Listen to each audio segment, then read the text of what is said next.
এখন আমরা এসে গেছি নিধু বনে।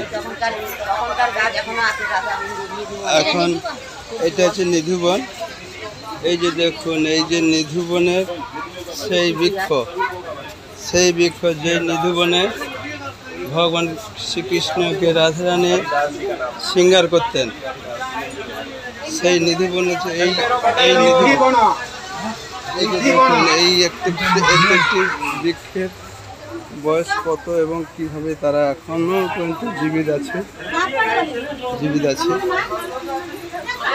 কত সুন্দর, অপরূপ, মনোরম, ভাষায় প্রকাশ করা যাবে না। এই যে দেখুন, এই যে দেখুন।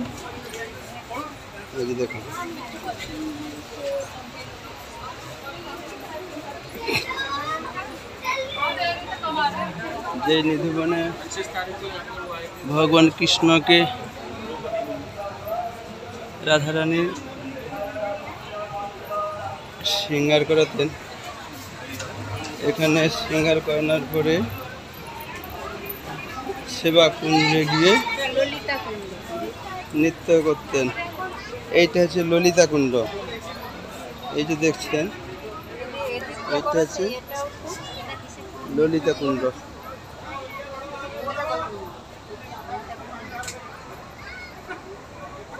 এই নিধুবনের মধ্যে এই যে দেখুন কত সুন্দর সুন্দর ভগবান শ্রীকৃষ্ণ 5000 বছর আগে এইসব জায়গায় লীলা করেছে।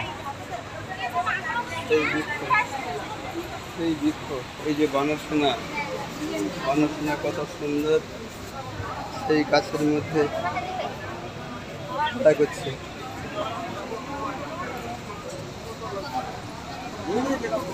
এই যে দেখুন কত বানরসোনা এখানে কত সুন্দর তারা মনের আনন্দে খেলা করছে। দেখেন, অপরূপ দৃশ্য।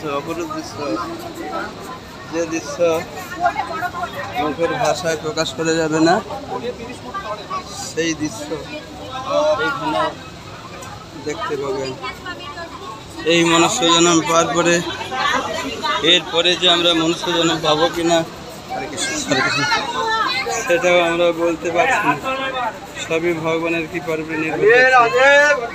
কিন্তু এই জন্য মনুষ্য জন্ম পাওয়ার পরে আমরা যদি এই ভগবানের ধাম যদি না দর্শন করতে পারি তাহলে আমাদের মনুষ্য জন্ম বৃথা হয়ে যাবে। হরে কৃষ্ণ। অগণিত ভক্তবৃন্দের ভিড়, সবাই এখানে এসেছেন মনের আনন্দে। এই ভগবানের ধামে এসে কত আনন্দ ভোগ করছে। দেখেন কত ভক্তবৃন্দ এখানে লাইন দিয়ে দাঁড়িয়ে আছে। হরে কৃষ্ণ।